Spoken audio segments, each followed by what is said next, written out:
Hello everybody, I'm Elwirfy and today we're back playing some more Stories from Seoul, the Gun Dog. Let's go ahead and see what's going on. Looking from the container to container, you realize that none of them are marked in a way that makes any sense to the uninitiated. Shaking your head, you reach for the radio and ask the chief where you'd be able to find it. Before you can call her, you hear the rustle of a jumpsuit's fabric behind you, moments before a wavering voice demands, "Stop it right there, intruder! Identify yourself!" You raise your hand slowly, being careful not to make any sudden movements. Dalton had done surprisingly well to get the drop on you, and if he was under the impression you were the enemy, he should be armed to confront you like this. "At ease, cadet. It's me, Lieutenant Wirfs." Lieutenant, I'm sorry. I thought that..." Turning around slowly, hands still raised, you smile. "Don't worry about it. How you did good to sneak up on me like that if I was the enemy." Pausing mid-sentence, you sigh and realize that Dalton isn't actually holding a firearm. Okay, that's a big whoops. "Cadet, where's your weapon?" "Sir?" "If I had been the enemy, what were you planning on making me do without a weapon for encouragement?" Dalton pauses briefly, and you see realization flash in his eyes. Sorry, I didn't think that... Well, I thought that... Which is... this dude's... might be the worst one here. I thought the other guy was pretty bad. Was named Dylan. But this dude is really struggling. Ease up, Dalton. When this is all sorted, we'll go over the anti-boarding procedures, okay? "Yes, thank you, sir. Although, what exactly is going on, Lieutenant? I was just finishing up something when all the power went out. I haven't been able to get in touch with anyone." It takes you a few minutes, but you quickly fill Dalton in on the events taking place on board the ship, including your current objective of obtaining the portable sub-terminal. "The emergency suit radios? Why didn't I think of that? The chief's going to be so mad. She was teaching me suit maintenance just last week. Hey, take it easy, cadet. No one else on the ship figured it out on their own either, so don't beat yourself up over it." "I guess. So don't worry about that. What we need you to do now is find the PST. Do you know where it's kept?" "I think so. Let me look." With a kick against the container next to him, Dalton propels himself towards a smaller set of crates. Sure, layers on layers. Once he arrives, you watch as he opens one, rummages through various bits of electronic adjacent-looking hardware, which fastidiously replaces before closing the lid and moving on to the one next to it. Sorry. It takes the cadet checking a few different storage crates before eventually he withdraws a device the size of a large briefcase. With it firmly in hand, he slowly drifts back towards you, presenting it once back. "Here we go, Lieutenant. This is what you're after?" "You got the portable subterranean. Great. Subterminal. So this is the portable subterminal, huh?" You take the hefty device from Dalton and turn it over a few times to investigate it from different angles. The exterior is largely off-white plastic shell with a handle attached, allowing you to carry it like a briefcase. Oh, good. The one visible seam that runs around the entire casing has two conspicuous clasps that you realize causing part of the device to fold out, revealing a keyboard alongside various screens, buttons, disk drives, and withdrawable cables. "All right, cadet.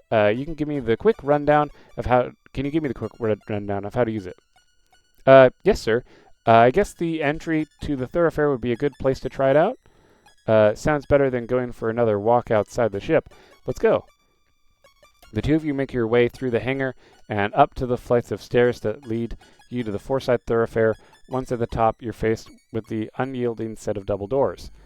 "Okay, sir. First, you need to take the cable from the PST and connect it to the underside of the terminal next to whichever door you want to open.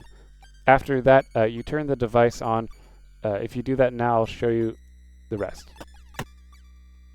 Okay. Following Dalton's instructions, you kneel by the terminal and withdraw the cable from the device. It's awkward in the darkness, but you eventually connect it to the cable to a port on the bottom of the terminal. Once you've got the sub-terminal connected, you can use it in the same way you would the normal terminal. Just select the right function from the menu and insert your keycard into the slot it gives you. Try it now. Alright, let's see. This is Cassandra's keycard. We want to use Cassandra's. Using the small keyboard, you select the override option function, then, as Dalton advised, insert Cassandra's keycard. As expected, although slightly slower than you'd like, the door opens, allowing you access to the four-side thoroughfare. Great work, Cadet. All I need now is to get to the captain's quarters, then to engineering, and we have the gun dog back up and running in no time. You okay there, Cadet? Yeah, I forgot that you had to go get the codes from the captain's quarters. Isn't that against the rules of insubordination or something?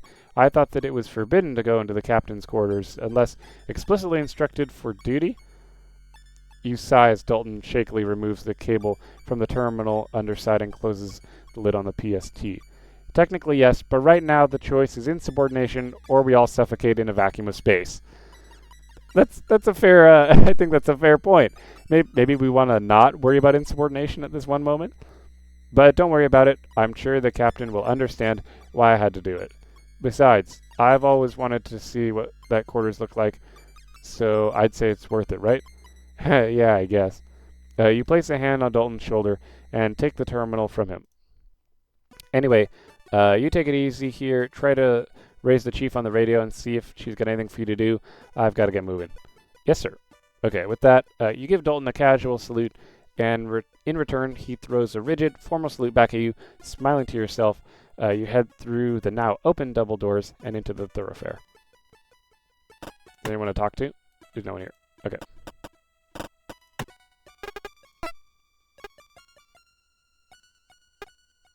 Captain's quarters. Yep, let's do it. Standing outside the captain's quarters, you look at the heavy device in your hand. It's taken longer than you'd like to get here, but at least now you could get those codes from the captain. Okay, so first get the PST. You kneel down by the terminal to the side of the door, laying the PST on the ground, unclipping the catches that hold it in front of the unit closed. Okay. After it starts up, you swiftly draw out the cable and connect it to the terminal's underside. Squinting at the screen's photophorescent glow in the low light, you scroll your way on through a series of menus and then select the unlock function. Once you hit enter on the command, a prompt shows up on screen. Alright, now get Cassandra's keycard. Once the device reads your keycard, you hear the soft whir of the door unlocking and a hiss slowly opens. Okay, I can leave this here for the time being. You stand up and step in front of the door, which continues its painfully slow opening. Come on, come on, come on. Oh, looks pretty nice. Captain, are you... Ugh, that's... Ugh. What, is it all gross in here? You step across the threshold into the dark of the captain's quarters, and you're instantly overwhelmed by a powerful fetor. You gag and stumble on your way back to the door, taking a deep breath of the corridor's sterile air. You try to compose yourself, but the odor drifts out around you, and particularly acrid... What are these words? Acrid waft stings the back of your... Is this supposed to be acid? Huh. Acrid waft stings the back of your throat as you take another breath, causing you to gag again. The atmosphere on the ships and even the colonies are carefully regulated, and the air supply is constantly scrubbed and recycled because of this strong smell, something that are almost never encountered and quickly resolved. You realize that with the ship's life support out of action, this hasn't been happening, and whatever is causing the stench in the captain's quarters has been left to purify the air into this awful miasma. After a few more retches, you steel yourself to re-enter the room. Before heading in, you bring your arm up in front of your mouth and your nose to do your best to bear the stink. Although you're doing your best to breathe as lightly as possible, the odor still assaults you and almost too much to bear. Captain, are you... Are you in here, Captain? With no answer, you carry on deeper into the quarters. As you grow accustomed to the smell, you begin to pick up the unique odors that it's comprised of. The first scent that you identify brings back memories of your early flight training, the acidic tang of vomit. The second takes you a little while longer, sour and chemical. You wonder for a moment if it's one of the substances they used to strip paintwork from the ships of armored frames, but then you spy an empty bottle on your desk and realize that is stale whiskey. So she got drunk and hungover. Okay. Sick, huh? With the cause of the captain's absence now obvious, you look around the room. To the left there is another closed door, and to the right you see an open doorway with what looks like the end of a bed. She's not laying on there. Captain! You call out again as you head towards it.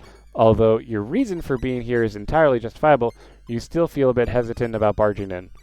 Captain! Nothing. She probably hung over and passed out. All right, Captain, I'm coming in. We need those.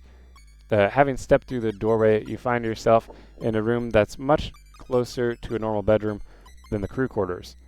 Rather than access panels with flush walls for a storage room, it has actual furniture. A chest full of drawers sits below a large mirror, and bedside table is right next to an unmade queen-size bed.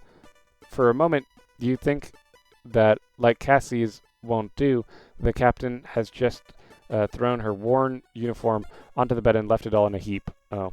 But before you turn back, a sluggish movement as a mass of crumpled clothing turns over. It reveals to be the Captain Bartimeus herself. Ah, Captain. You throw a salute and hold it for a moment before you realize that the Captain is completely oblivious to your presence. That's awkward. Tentatively making your way towards the Captain's bedside, you register that the smell of stole whiskey is the strongest in her immediate vicinity. Yeah, I wonder why.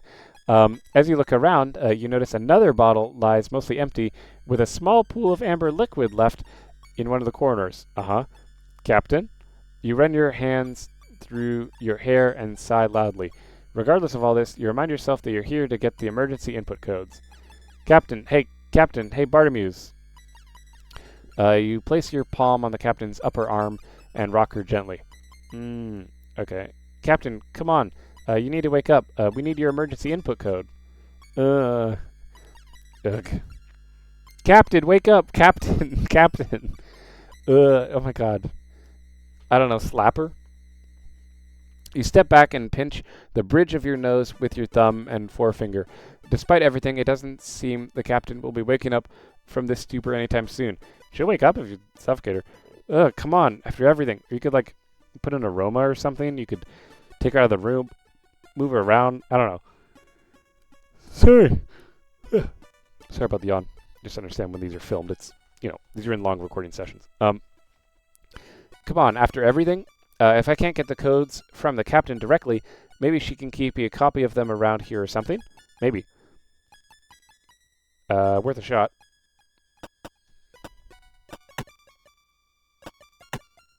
Maybe I could use this. The Captain's desk. The terminal's not got any power on it, and the comms are down, so I don't need a good surface to write a... It's not useful. Maybe we go in here. What's in here? A bathroom? Ack! Oh, what did I find? It's a bathroom, all right, but now I know where the smell of vomit is coming from. What was I expecting to find in there anyway? I didn't know it was a bathroom. The Captain's bedroom. It's actually pretty nice. It's the first time I've seen the Captain's quarters, so I didn't know they were actually this different. Privilege of rank, I guess. Europa Colony Special Blend. The myth is that they used to brew it off old fuel tanks, which gave it particularly potent edge. From how it tastes, though, you may not think it's a myth. I'd rather not touch it. Well, what else? Is it the painting? I thought there might be a safe behind it or something, like in the movies, but it looks like the whole thing's just a reproduction that's been applied directly to the wall panel. Even its frame is bolted on. Can we talk to Captain Bartimeus? Captain, come on, wake up. Can you tell me where those codes are? I didn't think this would work. Okay. Is there an item we can use? No. Do we just look?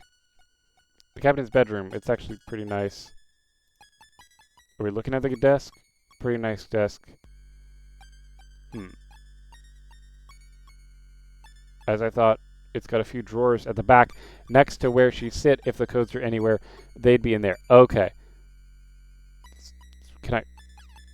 Can I use them? I know I've seen Cassie hand the captain printed reports and status updates. Maybe she's still got a copy of those codes in here. There we go. Now, I had to look first for some reason. Now you try to open the drawer, but the small amount of initial give stops almost immediately as you hear a clunk. You try a few more times and then spot a keyhole to the left of the drawer. Checking the second and third drawer gives you the same result. Locked, of course. I'll have to find the key. Okay. Ugh. You were uncomfortable enough making your way in here in the first place, but now that you're about to rummage your way through the captain's personal effects, you feel even worse. Let's get this over with. Doing a quick scan of the room in the hopes that the captain may have left the key on top of the chest drawers or her bedside table proves fruitless, so you tentatively step back inside. Okay. Nervously looking up back to the captain's comatose form every few moments. Sorry about this, Captain. Standing by the chest of drawers, you lay your hand on its top and drum your fingers before nervously pulling the top one open. Seeing only folded clothing inside, you close quickly, going to repeat this process for the next two drawers, finding nothing. Stepping back, you take another look around. The only immediately obvious place left to check is a drawer in the bedside table, right next to the captain. Yeah? Moving over to it, you squat down beside the unit, acutely aware of the captain sleeping right next to you. She's passed out. I'm not worried about it. In the low light, it's next to impossible for you to make out the contents of the drawer, so you have to settle for reaching inside and feeling your way through. Running your fingers over the various contents, you try to figure out what's in there. A thin plastic surface with regular bumps, which feels like it has a foil underside. A small glass bottle with a series of raised dots just under the label. Various individual papers. Okay. Aha! You grab a hold of what feels like a keycard clipped onto a lanyard and pull it out of the drawer. The metallic jangling sound that comes with it is quickly revealed to be a key ring featuring various different keys. One of these has got to be the key. Got to be the key for those. Oh, we got grabbed. Okay, she finally woke up. I thought she wasn't going to wake up. It's actually better if she just does this. So she's mad, and I'm mad. We're awkwardly staring at each other. Oh boy, this is a long silence. Lieutenant. You freeze in place with your hand halfway out of the drawer, holding on to the captain's identity card and keys. You hadn't seen her stir, but in the blink of an eye, Captain Bartimeus had managed to reach out and grab a hold of your wrist. Explain yourself. The captain's grip on your wrist wasn't particularly strong, but the shock has rendered you perfectly still. You slowly turn your head and face her, and see her lazily glazing at you through the darkness. Lieutenant? You hold on to your breath for a moment, and then exhale slowly, calming yourself. Oh good, I did the right choice. What are you? Composing yourself, you speak calmly and quietly. I'm sorry, Captain, it's an emergency, and I've come to get your input codes.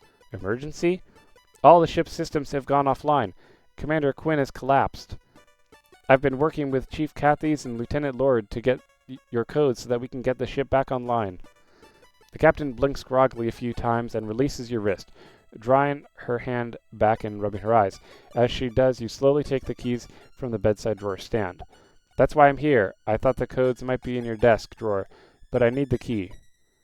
Although you're doing your best to maintain your tone and demeanor, on the inside your heart is racing as you consider the possibility of being given a court-martial here and now. Sounds important. Well, yes, ma'am. I'd say we all consider it pretty crucial right now.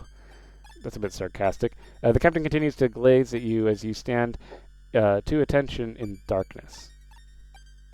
After a moment in which you think she may have fallen back asleep, she rolls onto her back and brings her hand to her forehead.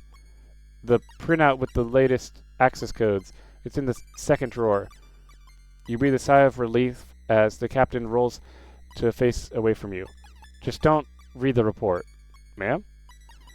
You wait for a few moments, but eventually a gentle snore emerges from the crumpled heap of Captain...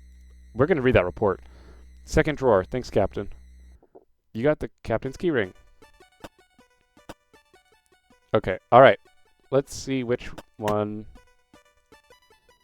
You spend a few moments working your way through the selection of keys that hang from the ring on the end of the captain's lanyard. You're able to discount a few based on their unusual shapes, but finding the right one is still a tricky task in the dark. Eventually, you find one that slides in easily into the lock, and it turns the mechanism, which lets out a surprisingly hefty clunk. The captain said the codes were on the second drawer, so you open that drawer first and purposefully leaf through the collection of papers, reports, and files that it contains. Crew manifest, security updates, aha! You see the telltale tracker feed edges of printer paper that you'd seen Cassie produce updates and reports for the captain sticking out from underneath a manila folder. As you lift the paper out of the drawer, the folder on top begins to spill all its contents. You quickly grab it and stop everything from falling out, and as you do, you can't help but read its title. JCF Naval Investigatory Commission's Findings, Incident 0784-2109-0209. Subject, Rear Admiral M. Bartimeus. Okay. With what you believe to be the printout that would contain the codes in one hand and this report in the other, you look back towards the captain's bedroom as you remember her instructions. Just don't read the report. You hesitate for a moment, reading the title. Rear Admiral? Fuck that, we're reading the report. Yeah, learning the truth. Read the captain's report. Perfect. I didn't know that was an achievement.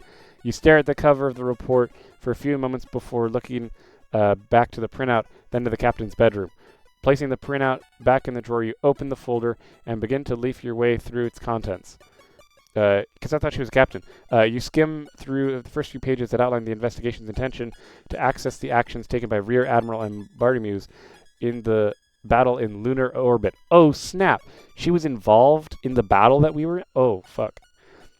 Following on from that are a series of diagrams and charts that you recognize to be the ship movements sorted by time, followed by annotated or captioned stills taken from the ship or armored frame based on recording devices. As you work your way through them, you see what they're being used to illustrate. A squadron of JCF ships pulls away from the main fleet and is eventually intercepted and then decimated by the enemy. The final photographs show the few remaining ships returning to the fleet in a state of disarray, with all of them suffering extensive damage. As you move past the pictures and diagrams, you flick through pages that outline a breakdown of the losses, ships, armored frames, pages and pages of crew member names. Yeah, a lot of people died. Eventually, you get to the last few pages of the report, where you skim through to the conclusion. This inquiry finds that by leaving the defensive position for an unsanctioned offense, thereby opening a point of access through the E field, Rear Admiral Mayors Bartimeus, significant loss to armored frame groups. Oh shit. Wait, E field? Oh god, more PTSD. This is like 6. They've cut off the flight path. There's more. There's a whole squadron of carriers coming in from E field. Clark 1. They're going to cut you off from the fleet. Damn. Clark 6, respond. Clark 6, what's going on? How many rear carriers are coming in from E field? Ooh. You stop and lay the report on the captain's desk, staring at reading the conclusion again and again. Adversely impacted flights included Thebe flight, Carm flight, Carpo flight, Clyke flight. Or Calic flight. Damn. So she got everyone fucking killed. You close the report and place it back onto the drawer. Almost mechanically, you reach for the printout you'd been handling a few moments before methodically scan through it until you see what you're after. Classified code, system access codes. Yeah, whatever. Generation date, 204-014. For a captain and second only. You slowly rip the relevant page from the rest of the document and its perforated edges, then fold it up and slide it into your pocket. Afterwards, accidentally clicked, you methodically place the rest of the paper back into the drawer, which you slide closed. You got the access codes. With the access codes in your possession, you calmly make your way back towards the corridor outside the captain's quarters, where you've left the PST. As you approach the doorway, you absentmindedly take a hold of the radio and push down the transmission button. Okay, Chief, Lieutenant Lord, I've got the codes. You release the push-to-talk button and wake. You give a moment, but instead, of more instructions from the chief or some kind of backhand congratulation from Lieutenant Lord, all you hear with is a powerful hiss of static. Chief? You try again. Lieutenant Lord? Still nothing. Anyone, come on. You give the radio a shake and spend a few moments adjusting the frequency dials, but you still don't hear anything from anyone, just the hiss of static. For a moment, you feel like throwing the radio down in the corridor, but instead, you slump against the nearest wall and hold your head in one hand. What? No. Go to the captain's one. Go back to the bridge. Slouching against the wall in the low light for a moment, longer, you sigh loudly before turning and kneeling down by the PSD, which you begin to pack up. You've got the codes, you just can't get them to the chief over the radio. The next best thing you decide is to get them to her in person. Sure, that works too. That's a fair idea. You clip the latches on the PST closed and pick it up as you stand turning to make your way through the darkness towards the four-side thoroughfare. I mean, yeah. Let's get to engineering. Outside of the huge blast door that separates the aft thoroughfare from engineering department, you begin to increasingly familiar with the process of unpacking the PST. Alright, it's time to set this thing up. First withdrawing the cable, then plugging it into the terminal near the door, you boot up the device and begin cycling through the options. Okay, and then, Sanders keycard. With the device set up, you hit the enter key and unlock an option, and you turn your attention towards the partition that stands between you and engineering department. Whoa. Unlike the other doors, the PTSD's battery power has been used to open this. The blast door is inches thick and comprised almost entirely of solid steel. You watch tentatively as the low grinding emanates from the ceiling for about 10 seconds before the door even begins to move. Like the others, the opening process is agonizingly slow. In the darkness of the thoroughfare, time seems to lose all meaning as you watch the door almost imperceptibly work its way upwards. That was really loud. After a few minutes, the barely noticeable progress comes to a halt, and the slow grinding sound stops, with the blast door giving you just a foot of clearance in between it and the floor. Turning your attention back towards the PST, you see a graphic of an empty battery with a cross through it blinking on the screen. Oh no. Oh sweet, we're crawling through. Knowing that the blast door is being kept open by the device's dwindling battery power, you drop to the floor, grabbing the PSD, and crawl forward into engineering. Don't get your legs cut off. There's just enough clearance for you to worm your way underneath, but the smooth panel flooring turning to gradient makes it an uncomfortable experience. Yep, I was worried about that. By the time you make it halfway through, with your feet still sticking out the aft thoroughfare, the grinding noise that had stopped the door starts back up again. No. Oh god. You shove the PTSD ahead through the small gap, being mindful not to yank the cable plugged in to the underside of the terminal. Okay. Ignoring the grating now, you quickly squirm the rest of the way until you're clear of the door. Oh god. Rolling onto your back, grabbing the PST cable, giving it a swift tug, pulling it out of the terminal and on the other side of the back just before the blast door dropped shut. Whew. Almost lost some limbs. That was way too close. You stand up and then quickly pack up the PST, which still has the low battery warning blinking on its screen. Chief! Your call is met with the oppressive silence that somehow seems worse in the vast space of the engineering department. Chief, it's me, Lieutenant Werfs. I've got the PST. Chief! Making your way past various systems, terminals, stations, and machinery, you continue to call out for the chief, but there's no response. Where the hell could she be? As you continue your way deeper into engineering, you grab the radio. Chief. Okay. Did she die? Just like the last time you tried, no one answers, and all you hear is static. Chief. You dart down different catwalks trying to find the chief, your mind racing as to where she could be. Chief. With the low battery warning illuminating in your face, increasingly smaller, in increasingly small intervals, with its constant flashing, you stop. Looking down at the PST screen, you make a decision. Well, I've done everything else myself. Turning back from the main section of engineering, you make a beeline to the room that holds the central computer, your footsteps on the grating echoing throughout the silence. I may as well finish things. As you begin to run, the PST starts to beep, and the battery symbol flashes even more rapidly. Oh boy. If you're running out of battery, then don't use what you got left on flashing and beeping. Running at full pelt now towards the central computer, you reach it just as the PST's whole screen begins to blink, cycling between showing warning and nothing at all. Once you arrive at the doorway that leads to the central computer, you know what you've got to do. Once you arrive at the doorway that leads to the central computer... Oh, whoops. Wasting no time, you withdraw the cable and hurriedly plug it into the terminal with one hand while scrolling through options with the other. Come on, hang in there. Come on, almost there. And now, okay, there. As soon as the door begins to open, you jump to it and start pushing on it in order to force it open. Once you've made the gap large enough that you can slip through, at the exact moment as you hear the PST power down, and the door slides back shut. Okay. It takes a moment, but your eyes adjust to the darkness of the room.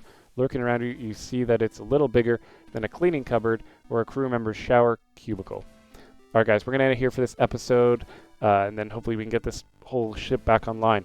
So, thank you all for watching so far. I'm definitely always Elwirfy, and you guys need to make sure that you subscribe. That way you can keep getting awesome content like this. But for now, I will see you all next time. Take care, everyone.